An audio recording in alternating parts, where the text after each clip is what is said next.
رب العالمين والصلاة والسلام على سيد المرسلين وعلى آله وأصحابه أجمعين وأشهد أن لا إله إلا الله وحده لا شريك له وأشهد أن محمدا عبده ورسوله أما بعد قال النبي صلى الله تعالى عليه وسلم الدنيا كلها متاع وخير متاع الدنيا المرأة الصالحة أو كما قال عليه الصلاة والسلام وقال عليه الصلاة والسلام إذا صلت المرأة خمسها وصامت شهرها وأحسنت فرجها وأطاعت زوجها قيل لها ادخل الجنة من أي أبواب الجنة شئت أو كما قال عليه الصلاة والسلام اللهم صل على سيدنا ومولانا محمد وعلى آل سيدنا ومولانا محمد وبارك وسلم أستغفر الله الذي لا إله إلا هو الحي القيوم وأتوب إليه আল্লাহ পাক জাল্লা জালালহু আমাদের সবাইকে মাফ করে দেন। আজকের মাহফিলকে রব্বুল আলামিন কবুল করেন। এই মাদ্রাসাকে আল্লাহ পাক কবুল করে নেন। এই এলাকার নারী পুরুষ ছেলে মেয়ে সবাইকে আল্লাহ পাক কামেল হেদায়েত কামেল দ্বীনের বুঝ নসিব করেন। আমার ভাইরা, দুইখানা হাদিস শরীফ আমি পাঠ করেছি। দোনোখানা হাদিস শরীফই আমাদের মা বোনদেরকে নিয়ে বলা। দুইটি হাদিসই আল্লাহ রাসূল মা বোনদেরকে উদ্দেশ্য করে বলেছেন। পুরুষের তুলনায় নারীদের জীবনটা আল্লাহ রাসূল সহজ করেছেন সর্বদিক দিয়েই। পুরুষরা আয় রোজগার করতে হয়, মাথার ঘাম পায়ে ফেলে ইনকাম করতে হয়। মা বোনদের ইনকামের কোনো দায়িত্ব আল্লাহ রাসূল দেন নাই। পুরুষদেরকে জিহাদ করতে হয়, কাফেরদের সাথে সরাসরি লড়াই করা। মা বোনদের উপর জিহাদ ফরজ হয় না। পুরুষদেরকে শীতে গরমে সব সময় 5 ওয়াক্ত নামাজ মসজিদে গিয়ে পড়তে হয়। মা বোনরা ঘরে নামাজ পড়লেই ওরকম সওয়াব পেয়ে যাবে। অনেকে বলে যে পুরুষরা মসজিদে যায়, আমরা যাব না কেন? মসজিদে যাওয়া বা ঘরে যাওয়া সেটা না, সওয়াব বেশি কোথায় সেটা দেখার বিষয়। ঘরে মহিলারা নামাজ পড়লে তাদের সওয়াব বেশি। তো অনুরূপভাবে পুরুষদের জুমা পড়তে হয়, ঈদের নামাজ পড়তে হয়, মহিলাদের সেটা নাই।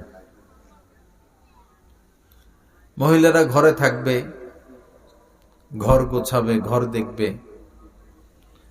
এক বর্ণনা এসেছে আল মারআতু রাইআতুন আলা বাইতি যাওজিহা ওয়া ওয়ালাদিহি। মহিলাদের 2 দায়িত্ব বিশেষ।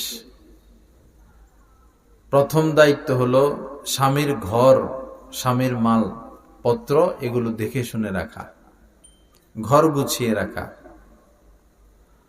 এবং স্বামীর সন্তানের লালন পালন। এই 2 দায়িত্ব।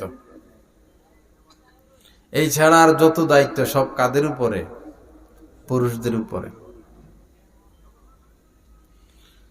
আল্লাহ রাসূল পুরুষের তুলনায় নারীদেরকে প্রাধান্য বেশি দিয়েছেন। আম্মা জান আয়েশা সিদ্দিকা রাদিয়াল্লাহু তাআলা আনহা ঘরে একজন মহিলা, গরিব মহিলা আসছেন, সাথে 2টি মেয়ে বাচ্চা। তো এসে সাহায্য চাইলেন। আম্মা জান আয়েশার ঘরে ওই সময় সাহায্য দেওয়ার মতো কিছু ছিল না। 3টা খেজুর ছিল। এই 3টা খেজুর এই গরিব মহিলাকে দিয়ে দিলেন। তো তার কোলে তার সাথে 2টা মেয়ে বাচ্চা, তিনি দুইটা মেয়ে বাচ্চারে দুইটা খেজুর দিলেন, নিজের জন্য একটা রাখলেন।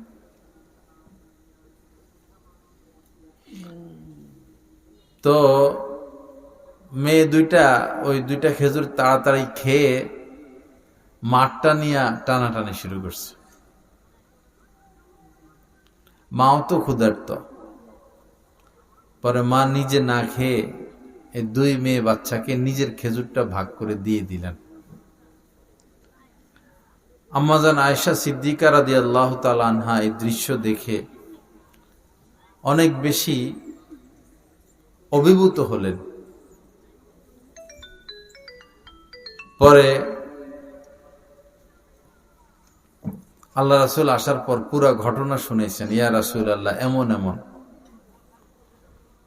তখন নবীজি বলেছেন, এই মহিলা তার এই দুই মেয়ে বাচ্চার সাথে এই আচরণ করে নিজের উপর জান্নাতকে ওয়াজিব করে নিল। কত বড় কথা।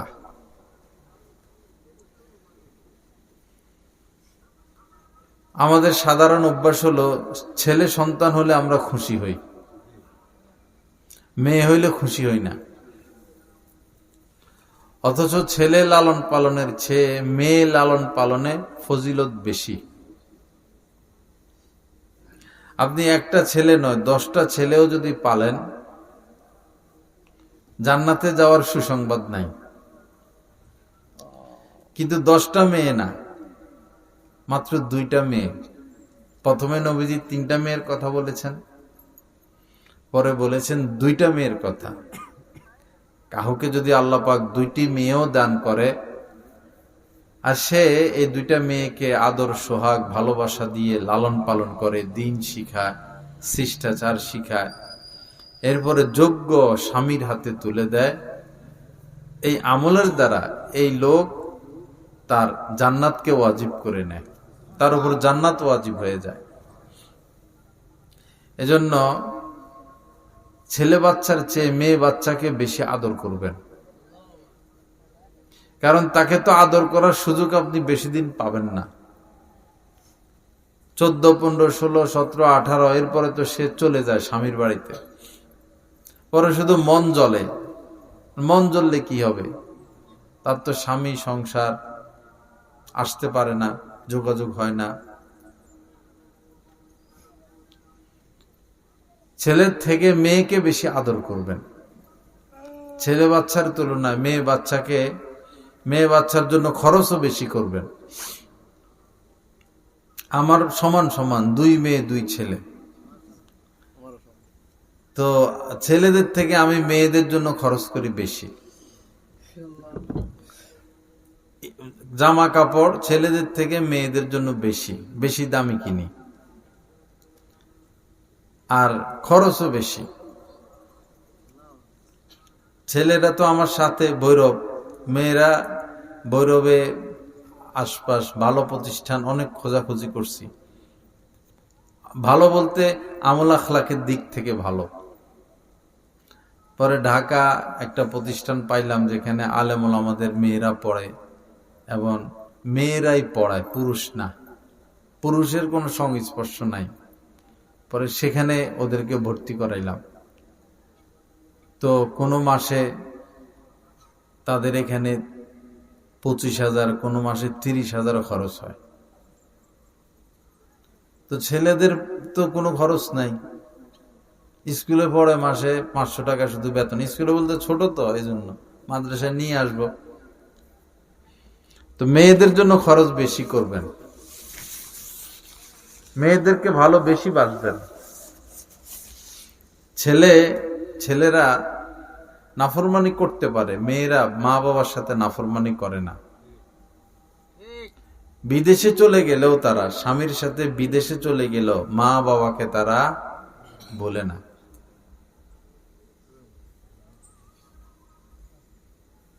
কিন্তু ছেলেরা ইদানিং বেশিরভাগই কেমন যেন চোখ উল্টিয়ে ফেলে, চোখ পিঠে নিয়ে যায়, পৃষ্ঠ প্রদর্শন করে। বিশেষ করে তাদের আয় রোজগার হয়ে গেলে, তাদের বিবি বাচ্চা হয়ে গেলে আর মা বাবার আত্মা পাত্তা থাকে না। এরকম করা ঠিক না। কেউ যদি তার মা বাবার সাথে এমন আচরণ করে তো তার সন্তানরা তার সাথে ওরকমই করবে, এটাই স্বাভাবিক। আল্লাহ সহি বুঝ দান করেন। মেয়েরা বেশি এই মানে মা বাবাকে মহব্বত করে, বেশি খেয়াল রাখে বেশি। দেখবেন ছেলেরা ইদানিং কালে মা বাবাকে ধমকও দেয় আর শুধু নির্দেশ দেয়, নির্দেশ। আপনি কি ভিডিও করতেছেন চাদরের ভিতরে মোবাইল না আপনার লাল লাল তোয়ালে না মনে হয় জামার গ্লাস জ্বলে না, বোতাম। ছেলেরা শুধু নির্দেশ দেয় কিন্তু মেয়েরা ওরকম নির্দেশ দেয় না। তো ছেলে হইলে খুশি হব না মেয়ে হইলে খুশি হব? মেয়ে হইলে, কারণ লালন পালন করলে লাভ, দুইটা পালতে পারলে জান্নাত। মেয়েরা কাছে থাকে, কোলে থাকে, কাছে থাকে, আশপাশ থাকে। ছেলেরা দৌড়াদৌড়ি, মাঠে চলে যায়, রাস্তায় চলে যায়, পাওয়া যায় না। তো আরেকটা বিষয় হলো, দেখুন এই হাদিসটা আমার কাছে অনেক বেশি আশ্চর্যজনক মনে হয়। এই পৃথিবীতে আল্লাহ পাক কত কিছু সৃষ্টি করলেন, বিশাল বড় বড় পাহাড়, বিশাল বড় বড় সমুদ্র, নদী, কত রকমের মাছ, কত রকমের ফুল, কত রকমের ফল, এত বড় আকাশ, চাঁদ, সূরজ, তারা, কত কিছু, স্বর্ণের খনি, হীরার খনি, রূপার খনি, লোহার খনি, গ্যাসের খনি, তেলের খনি, কয়লার খনি, আরো কত খনি, খনিজ সম্পদ রয়েছে। এই সব কিছুই হচ্ছে উপভোগ্য, যেগুলোকে উপভোগ করা যায়, যেগুলো থেকে ফায়দা নেওয়া যায়। আর যেগুলো থেকে ফায়দা নেওয়া যায় এগুলো সব নেয়ামত। এখন নবীজি কি বলেন? আর দুনিয়া কুল্লুহা মাতা, দুনিয়াতে যত কিছু আছে সব নিয়ামত আর নিয়ামত, সবকিছু নিয়ামত। এখন শীতকালে লাল শাক, এরপরে কদুর শাক, কুমড়ার ফুল, মূলা, মজা না? ধনিয়া পাতা, কাঁচামরিচ, ফুলকপি, পাতাকপি, কত সবজি শীতকালে। শীতকালে সবজিও বেশি, মাছও বেশি। এই সব কি? নিয়ামত। এখন শ্রেষ্ঠ নিয়ামত কি? যেমন মানুষ আশরাফুল মাখলুকাত, সমস্ত মাখলুকদের মধ্যে শ্রেষ্ঠ। নিয়ামত তো হাজার হাজার, এর মধ্যে শ্রেষ্ঠ কি? স্বর্ণের খনি শ্রেষ্ঠ না রূপার খনি শ্রেষ্ঠ না তিমি মাছ? এই তুমি ভিডিও করো, কেউ ভিডিও করবেন না ভাই, দয়া করে, এগুলো হারাম গুনাহ কবিরা। করছো এতক্ষণ ভিডিও?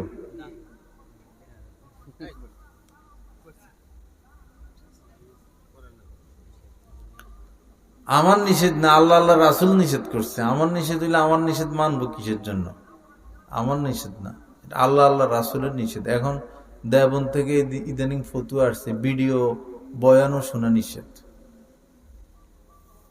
ভিডিও বয়ান শুনতে ওনারা এখন নিষেধ করতেছেন, ফতুয়া বাইর হইছে। যারা ভিডিও করে তাদের বয়ান শুনতে নিষেধ। ভিডিও কল এখন দারুল উলুম দেবন থেকে ফতুয়া আসছে, ভিডিও কলও নিষেধ, কারণ এটা সেভ হয়ে যায়।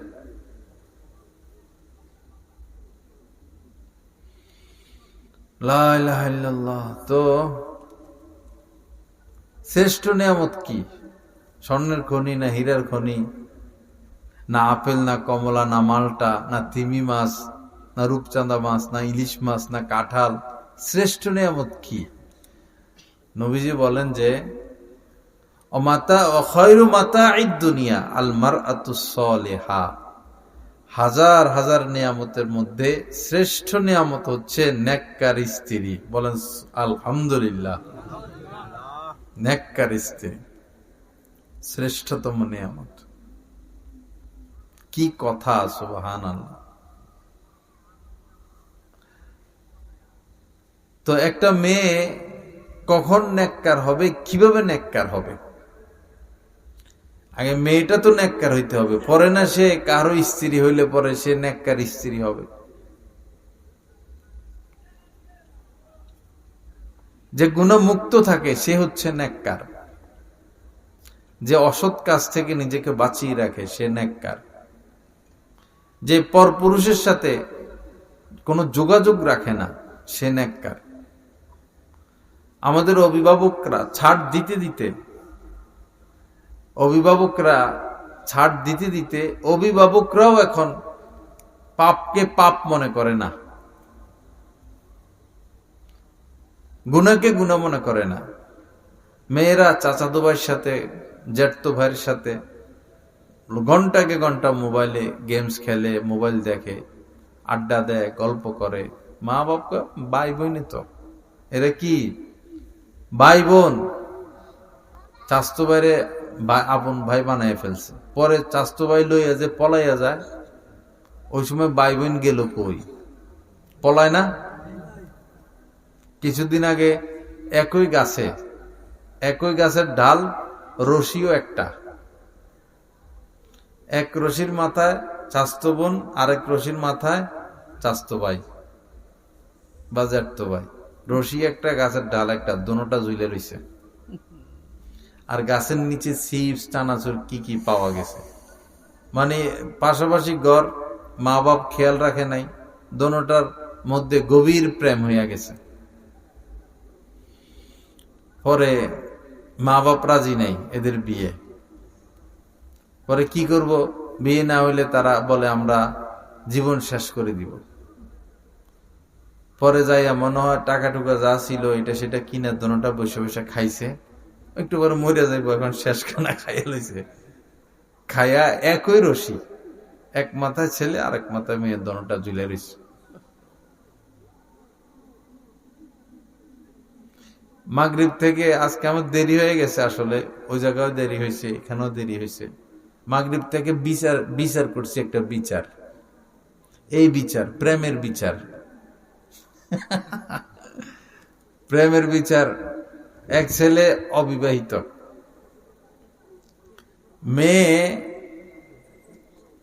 যে মেয়ের সাথে প্রেম, সেই মেয়ের বয়স 12 বছর, ছেলের বয়স 8 বছর। বুঝছেন নি কথা? প্রেম হয়েছে কার সাথে? ছেলের সাথে। যে ছেলের সাথে প্রেম হয়েছে সে এখনো অবিবাহিত, আর যে মেয়ের সাথে প্রেম হয়েছে এই মেয়ের মেয়ে আছে, ওই মেয়ের বয়স কত? 12।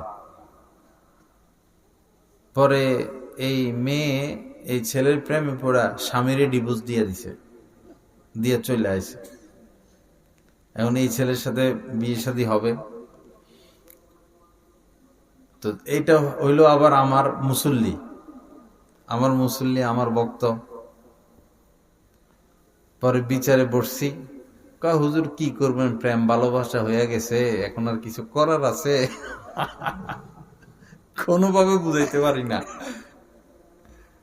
পরে কইলাম, তো যার সাথে তোমার সম্পর্ক হয়েছে, তো হের মেয়ের সাথে হের মেয়েরে বিয়ে করো। এটা তো বিয়ের যেহেতু 12, 13, 14 হয়েই গেছে, হেরে করো। বুড়িয়েটির লোকে কিসের সম্পর্ক করলে? তুমি মানতেই রাজি নাই। পরে এক পর্যায়ে চেহারা টেহারা কালো, ঠিক আছে আমি এরও বিয়ে করবো না আমি। এই অবস্থা। পর্দা না থাকার কারণে এখন মানুষ সব পশু হয়ে যাচ্ছে।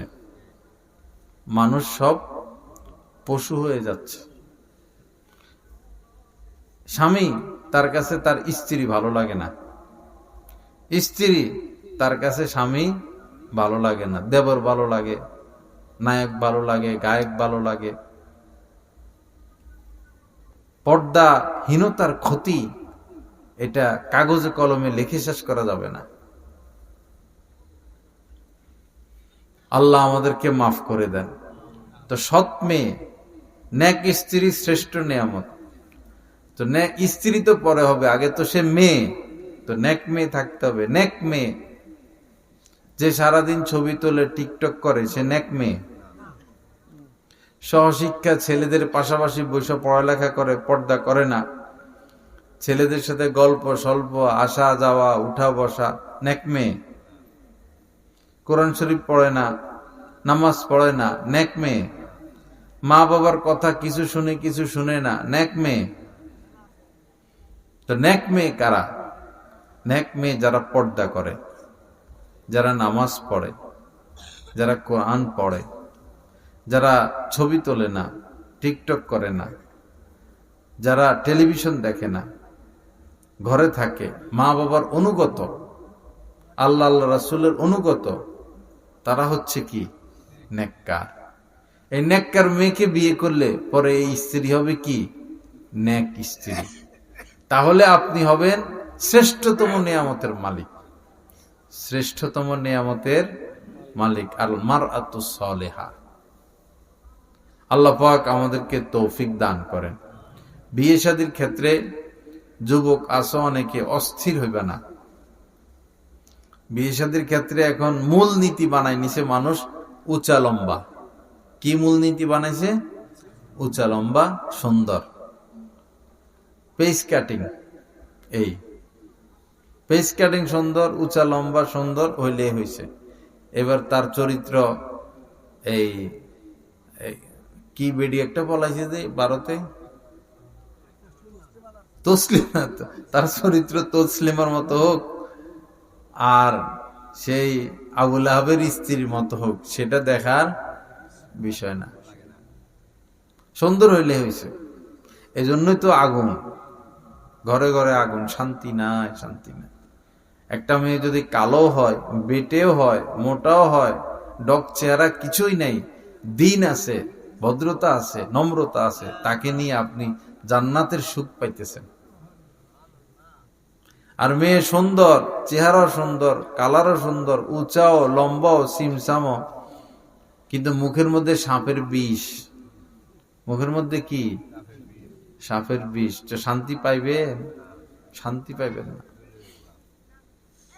দিন আসল, দিন আসল। আবার মেয়েকে বিবাহ দিবেন, মেয়েকে বিবাহ দেওয়ার ক্ষেত্রে এক উসুল বানাই নিছে। কি? এই ইতালির সিটিজে, ইতালিয়ান কিনা, আমেরিকান কিনা, লন্ডনী কিনা, টাকা। মেয়ের ক্ষেত্রে উঁচা লম্বা সুন্দর, ছেলের ক্ষেত্রে টাকা। বিল্ডিং আছে কিনা। বিল্ডিং তো মানুষকে সুখ দিতে পারে না, অর্থ তো মানুষকে সুখ দিতে পারে না। আমাদের স্কুল কলেজে পড়ায় অর্থ অনর্থের মূল, অর্থ অনর্থের মূল। এটা এখন পড়ায় কিনা জানি না, কিন্তু এই কথাটা অনেক দামি কথা। অর্থ অনর্থের মূল। অর্থের লোভে মানুষ সমস্ত পাপের কাজে জড়িয়ে পড়ে। আল্লাহ হেফাজত করেন, সহি বুঝ দান করেন। তো যারা বিয়ে করো নাই, দিনকে প্রাধান্য দিবা, দিন দেখবা। দিন দেখে যদি বিবাহ করো তো তোমার বাচ্চাগুলো দিনদার হবে, তুমি সুখ পাইবা স্ত্রীর কাছ থেকে। আর যদি দিন না দেখো, রূপ সুন্দর দেখো শুধু, তো দেখবা তার রূপ সুন্দর তোমার কোনো উপকারে আসে না। তোমার সাথে গালবার, খারাপ ব্যবহার, রাগারাগি, আর পর পুরুষের সাথে হাসি তামাশা। সাজগোজ, আজকে মার্কেটে যাবে খুব সাজগোজ, বিয়ের অনুষ্ঠানে যাবে সাজগোজ, বাপের বাড়িতে যাবে সাজগোজ, হাসপাতালে যাবে সাজগোজ, স্বামীর সামনে বকাবকি, তর্কাতর্কি, কি ইনকাম করো, কি দাও, এগুলা। কি যে নির্যাতিত পুরুষ, বর্তমানে পুরুষ সমাজ। আগে আমরা দেখতাম যে নারীরা নির্যাতিত, এখন দেখি উল্টা, পুরুষ নির্যাতিত। পুরুষের মধ্যে যারা ভালো পুরুষ, তারা স্ত্রী কর্তৃক নির্যাতিত। আর পুরুষদের মধ্যে যারা খারাপ বেয়াদব, তারা এই স্ত্রীর উপর নির্যাতন করে। ভদ্র পুরুষরা তো স্ত্রীকে কিছু বলতে পারে না, প্রচার হয়ে যাবে, আল্লাহ আল্লাহ রাসূল অসন্তুষ্ট হয়ে যাবে, ধৈর্য ধরে বেচারারা। আর যেই পুরুষ খারাপ, সে তো মান সম্মানের দিকে তাকায় না, জুলুম করে, অবিচার করে, দুর্ব্যবহার করে, যৌতুকের জন্য চাপ দেয়। সমস্যাই সমস্যা। সকল সমস্যার মূল হইল পাপের কাম ছেড়ে দেওয়া। পাপের কাম যতদিন না ছাড়বো ততদিন শান্তি আসবে না। বর্তমানে যে পরিমাণ পাপ হয়, মোবাইল নেটওয়ার্ক আসার আগে, এই ফেসবুক এগুলো আসার আগে মানুষ 100 দিনে যে পাপ করত, এখন এই 10 মিনিটে এর থেকে বেশি পাপ করে। এখন পাপ আর পাপ নাই, গুনাহ আর গুনাহ নাই, এটা এই মানে প্রয়োজনীয় বিষয় হয়ে গেছে। সামনে পরিস্থিতি এমন হবে, যেমন নবীজি আসার আগে মক্কা মদিনার অবস্থা ছিল যে মদ পান ছিল স্বাভাবিক বিষয়। মেয়ে বাচ্চা জন্ম হইলে তাকে জীবন্ত পুঁতে ফেলা মাটির নিচে, এটা ছিল স্বাভাবিক বিষয়। জিনা ব্যভিচার স্বাভাবিক বিষয় ছিল, গুনাহ মনে করতো না। ঠিক কিয়ামতের আগে এই অবস্থা হয়ে যাবে। সবাই সুদের সাথে লিপ্ত হয়ে যাবে, সবাই ঘুষের সাথে লিপ্ত হয়ে যাবে, জুলুম অবিচার বাড়বে, জিনা এটাকে কোনো অপরাধ মনে করবে না, গীবত এটাকে কোনো অপরাধ মনে করবে না। যে যেমনে পারে লুট পাট, জুলুম অবিচার, অন্যায়, গুনার কাম, পাপের কাম, এই কাজে সব মত্ত হয়ে যাবে। আল্লাহকে ডাকার মতো কেউ থাকবে না, তখনই কিয়ামত হবে। কিয়ামতের আগের একটা পরিস্থিতি বলা হয়েছে যে মানুষ রাস্তা দিয়ে হেঁটে যাবে, রাস্তার মধ্যেই জিনা করবে মানুষ, রাস্তার মধ্যে। এটা তো কিয়ামতের আগের ঘটনা। আমাদের বর্তমানে আমাদের ঢাকা শহর যদি যান, এই যে বিভিন্ন পার্কে, এরপরে লেগে, এবং ঢাকা ভার্সিটির সামনে যে কি চত্বর বলে এটাকে,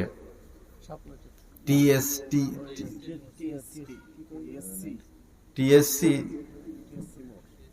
এই চত্বরে এখানে আহা, এরা কি হিন্দু না খ্রিস্টান না নাস্তিক না কি, কি লাজ লজ্জা শরম বলতে কিছু নাই ছেলে মেয়েদের। একটা আরেকটার কোলে শুয়ে রয়েছে, কি অবস্থা। তো এখনই অবস্থা, তো কিয়ামতের আগে কি হবে। শহরের পার্কে গেলে তো চোখ এদিক সেদিক দেওয়া যায় না। বোটানিক্যাল গার্ডেন, বিভিন্ন পার্কে গেলে পরিস্থিতি বড় নাজুক। এজন্য অভিভাবকরা সতর্ক হন, সাবধান হন। নিরাপদ হচ্ছে আমাদের কওমি মাদ্রাসাগুলা, নিরাপদ হচ্ছে আমাদের কওমি মাদ্রাসাগুলা, একদম নিরাপদ। নিরাপদের দিক থেকে বর্তমানে এটাই শ্রেষ্ঠ। মেয়েকে পর্দা করানো নিয়ে আপনার পেরেশানি হইতে হবে না। এবং আমাদের কওমি মাদ্রাসার যে মেয়েরা, এত মেয়ে দর্শন হচ্ছে সারা পৃথিবীতে, কওমি মাদ্রাসার কোনো ছাত্রী দর্শন হয় না, কেউ বলতে পারবে না, কারণ বোরকা পরে। হ্যাঁ, অ্যাক্সিডেন্ট তো ভিন্ন কথা, ফাঁকে ফুঁকে অ্যাক্সিডেন্ট হইতে পারে, সেটা ভিন্ন কথা। এজন্য বাবা নিজেও বাঁচেন, মেয়েটাকেও বাঁচান। মেয়ে তো আরেকজনের ঘরই করবে, সংসারই করবে, তো তারা কোরআন হাদিস শিখাই দেন, দিন শিখাই দেন। আজীবন আপনি দোয়া পাবেন এবং আপনার সুনাম হবে, এবং তার শ্বশুর বাড়ির পক্ষ থেকে কোনো বিচার আসবে না।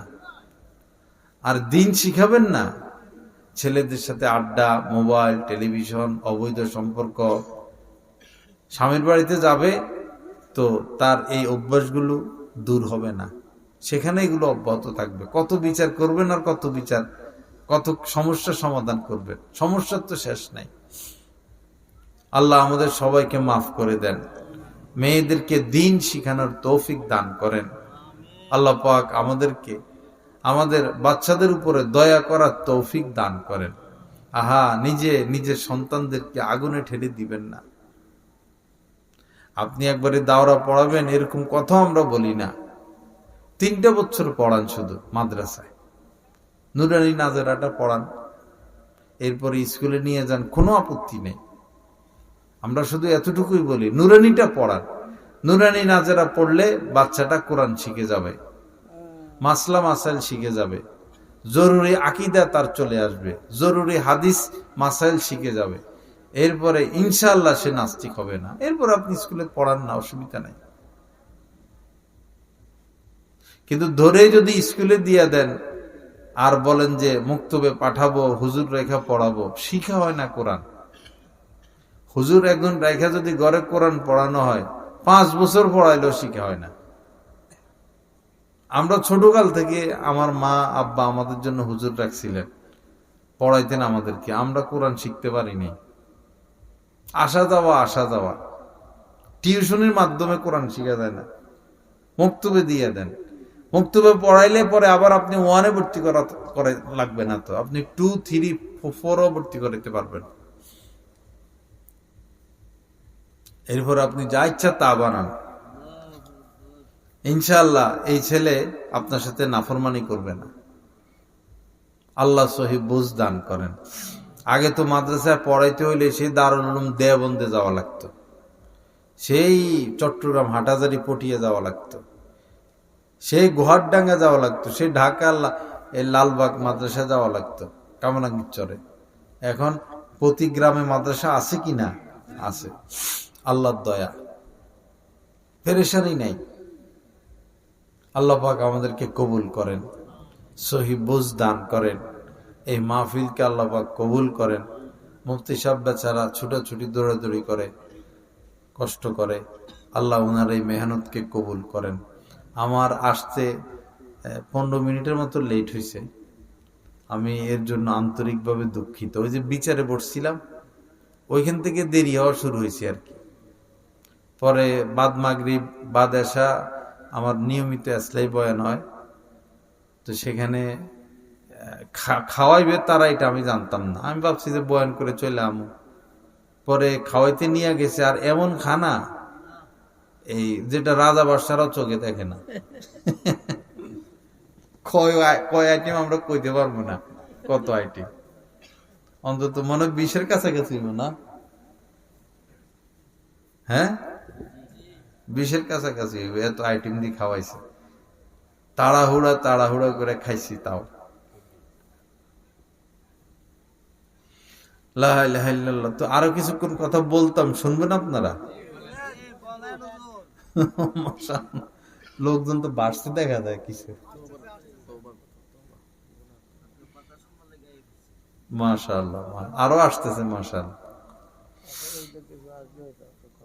লা ইলাহা ইল্লাল্লাহ। বাজিতপুর ওয়ালাদের সাথে আমার এখন একটা অন্তরের সম্পর্ক হয়ে গেছে। ভৈরবে আমার এখন মাহফিল কম, এখন আমার মাহফিল হয়ে গেছে এই কুলিয়ারচর আর বাজিতপুর। মনে হয় প্রতিদিনই কুলিয়ারচর বাজিতপুর এই অবস্থা। তো অনেকে আমি দেখতে দেখতে চিনাও গেছি, মাহফিলে বসে যে এই মুখ চিনি। লা ইলাহা ইল্লাল্লাহ, আস্তাগফিরুল্লাহ, সাল্লাল্লাহু আলাইহি ওয়াসাল্লাম। আরেকটা বিষয় হলো, মরা লাগবো কিনা কন? মরতে হবে। তো সোজা হইয়া মরমু না বাঁকা হইয়া? বাঁকা হইয়া মরলে উপায় নাই। 99টা সাপ কবরে, উপায় নাই। আমার দাদা সাহেব শাহ হাকিম মোহাম্মদ আক্তার সাহেব রহমতুল্লাহ বলছেন যে মইরা তো সোজা হইবেই, মরলে সোজা হয় না, সোজা করে দেয়। মানুষ মারা গেলে নিয়ম এটাই, পা সোজা করে দেয়, হাত সোজা করে দেয়, মাথা কেবলার দিকে ঘুরে দেয়, এটা নিয়মই।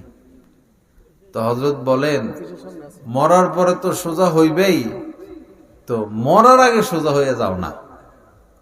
মইরা সোজা হইলে এই সোজা হওয়ার দাম নাই, মরার আগে সোজা হইলে এই সোজা হওয়ার কি আছে? দাম আছে। মরার আগে সোজা হই। তো মরার আগে সোজা কেমনে হমো? এই যে মোবাইলে এটা হেটা দেখি, এটা ছেড়ে দিতে হবে। এই দেখার কোনো কুল কিনারা নাই। একটা যুবক ছেলেকে যদি 1000 বছর হায়াত দেওয়া হয়, আর তারা যদি বলে তোমার আয় রোজগার কিছুই করা লাগবে না, সব যা আছে সব ব্যবস্থা আমরাই করবো, তুমি শুধু মোবাইলের ভিডিওগুলো দেখবা, ফেসবুক ইউটিউবের ভিডিও দেখবা, টানা 1000 বছর দেখে শেষ করতে পারবে? 1000 বছর দেখেও শেষ করতে পারবে না। আপনি একবার দেখেন, 1 মাস দেখেন, আর 1000 বছর দেখেন, একই কথা, অশ্লীলতা। ওয়ালা তাকরাবুল ফাওয়াহিশ, রব্বুল আলামিন বলেছেন অশ্লীলতার ধারে কাছেও যেও না। তো মরার আগে সোজা হওয়া মানে এই খারাপ জিনিস দেখা ছেড়ে দিতে হবে, গান শোনা ছেড়ে দিতে হবে, কুদৃষ্টি ছেড়ে দিতে হবে, কুচিন্তা ছেড়ে দিতে হবে। নফসে হারাম কোনো স্বাদ মজা নেওয়া যাবে না। পেটে যেরকম হারাম খাদ্য খাবার নেওয়া যাবে না, নফসেও কোনো হারাম মজা নেওয়া যাবে না। খারাপ জিনিস দেখলে নফসে মজা পায়।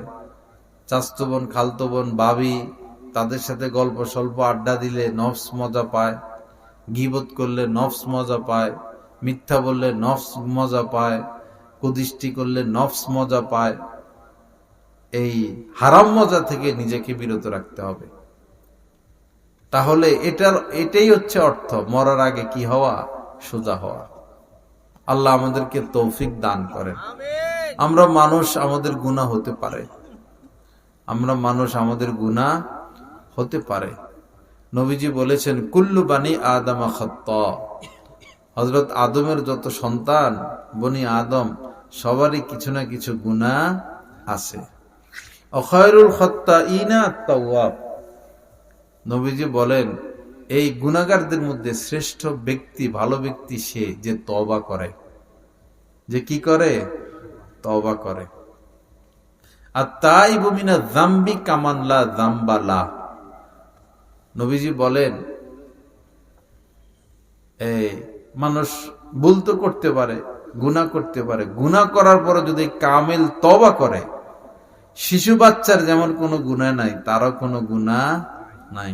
আত-তাইবু মিনায যামবি, গুনাহ থেকে তওবাকারী কামান লা যামবা লা, কেমন যেন তার কোনো গুনাহই নাই। এজন্য তওবা করা। নবীজি বলেছেন যে ইয়া আইয়ুহান নাস তুবু ইলাল্লাহি ফা ইন্নী আতুবু ফিল ইয়াউমি মিয়াতা মাররা, নবীজি বলেছেন যে আল্লাহর কাছে তওবা করো, আমি প্রতিদিন 100 বারের উপরে তওবা করি। সুবহানাল্লাহ। নবীজির আগেও কোনো পাপ নাই, পরেও কোনো পাপ নাই। ইয়া আইয়ুহান নাস তুবু ইলাল্লাহ ওয়াস্তাগফিরুহু, হে লোক সকল আল্লাহর কাছে তওবা করো এবং মাপ চাও। ফা ইন্নী আতুবু ফিল ইয়াউমি মিয়াতা মাররা, কেননা আমি প্রতিদিন 100 বারের উপরে তওবা করি। যার কোনো গুনাহ নাই, যিনি জান্নাতে প্রবেশ না করলে কেউ জান্নাতে প্রবেশ করতে পারবে না, যিনি সুপারিশ করা ব্যতীত কেউ নাজাত পাবে না, তো তিনি 100 বার তওবা করতেছেন। তা আমাদের কি উপায়? আমাদের কত বেশি তওবা করা উচিত। এজন্য তওবা করা, তওবা করার 3 অর্থ। এক হইল ওই গুনাহ ছেড়ে দেওয়া, আরেক হইল লজ্জিত হওয়া, আরেক হইল ভবিষ্যতে না করার নিয়ত করা। এই 3 জিনিসের নাম তওবা। আল্লাহ আমলের তৌফিক দান করেন। তো এই আল্লাহর কাছে তওবা করা, আল্লাহ মাফ করে দেন, মাফ করে দেন, মাফ করে দেন, দৈনিক আনলিমিটেড আল্লাহর কাছে ক্ষমা চাওয়া এবং তওবা করা। এই জিকির হিসাবের বাহিরে লা ইলাহা ইল্লাল্লাহ 100 বার, আল্লাহ আল্লাহ 100 বার, মন চাইলে 100 বার আরো বেশি করা যায়, কিন্তু তওবা ইস্তিগফার এটা অগণিত। সংক্ষেপে এভাবে বলা যায় আস্তাগফিরুল্লাহ ওয়া আতুবু ইলাইহি, আস্তাগফিরুল্লাহ ওয়া আতুবু ইলাইহি, সংক্ষেপে এভাবে বলা যায়। অথবা আস্তাগফিরুল্লাহাল্লাযী লা ইলাহা ইল্লা হুয়াল হাইয়ুল কাইয়্যুম ওয়া আতুবু ইলাইহি। অথবা ইস্তিগফার এভাবে করা যায় আল্লাহুম্মা গফিরলি, হে আল্লাহ আমাকে মাফ করে দেন, আল্লাহুম্মা গফিরলি। অথবা আপনি সহজে বললেন আস্তাগফিরুল্লাহ আস্তাগফিরুল্লাহ, তাহলে ক্ষমা চাওয়া হইল, ইস্তিগফার হইল। আল্লাহ আমাদের সবাইকে মাফ করে দেন। বাবা, গুনাহ হতে পারে, জামায় ময়লা লাগতে পারে, কিন্তু যদি আপনি ময়লা পরিষ্কার না করেন তখন এই জামাটার মধ্যে চিতাই পড়ে, এই জামা নষ্ট হয়ে যায়, ঠিক না? আর ময়লা লাগার পর যদি পরিষ্কার করেন, ময়লা লাগলো আবার পরিষ্কার করলেন, ময়লা লাগলো আর আবার পরিষ্কার করেন, তাহলে ওই দাগগুলো পড়ে না এবং জামা নষ্ট হয় না। তো অন্তরের উপরও এরকম ময়লা লাগে। ইন্নাল মুমিনা ইযা আযনাবা কানাত নুকতাতুন সাউদা, নবীজি বলেছেন মুমিন যখন কোনো গুনাহ করে তো তার অন্তরের উপরে কালো দাগ পড়ে, নুকতাতুন সাউদা। যদি তওবা করে ওই কালো দাগ চলে যায়, আর তওবা না করলে কালো দাগ বাড়ে। তওবা না করলে কালো দাগ বাড়তে বাড়তে বাড়তে বাড়তে বাড়তে বাড়তে আচ্ছাদিত হয়ে যায় অন্তর, তখন সে হেদায়েত গ্রহণ করতে চায় না। আল্লাহ আমাদেরকে কামেল তওবা করার তৌফিক দান করেন। তো গুনাহ হইলে দেরি না করা, গুনাহ হইলেই আল্লাহ পাকের কাছে ক্ষমা চাওয়া, তওবা করা। আল্লাহ মাফ করে দেন, আল্লাহ আমি লজ্জিত, আল্লাহ আমি লজ্জিত, আমাকে মাফ করে দেন, আমাকে মাফ করে দেন। বেশি বেশি প্রতিদিন আল্লাহর কাছে ক্ষমা চাইতে থাকা, মাফ চাইতে থাকা। যা কিছু আলোচনা হলো, আল্লাহ পাক আমাদেরকে কথাগুলোর উপর আমলের তৌফিক দান করেন। আল্লাহ পাক এই মাহফিলকে কবুল করেন। যেখানে হক্কানি উলামা ইকরাম আসেন, যান, বয়ান শুনবেন। আর বিশেষ করে যে কোনো একজন আলেমের সাথে সম্পর্ক রাখবেন, যাকে আপনার ভালো লাগে। আপনার এলাকার হইলে ভালো, এলাকার হইলে ভালো, এলাকার যাকে ভালো লাগে সোহবতে আসা যাওয়া করবেন। এলাকার কারোর সাথে মন না বসলে এলাকার বাহিরে যাবেন, কিন্তু একজন আলেমের সোহবত লাগবে, একজন আলেমের তত্ত্বাবধান লাগবে। তখন আপনার জীবনটা সঠিক পথে পরিচালিত হবে। যে বকরি একা একা চলে, বাঘে তাকে খেয়ে ফেলে। একা একা থাকতে নাই, কোন আল্লাহওয়ালার সাথে জুড়ে থাকা, কোন আল্লাহওয়ালার সাথে জুড়ে থাকা। আল্লাহ আমাদের সবাইকে কবুল করেন, মাফ করেন। এই মাহফিলকে আল্লাহ পাক কবুল করেন। ওয়া আখিরু দাওয়ানা আলহামদুলিল্লাহি রাব্বিল আলামিন ওয়া সাল্লাল্লাহু আলা নবিয়িল কারীম।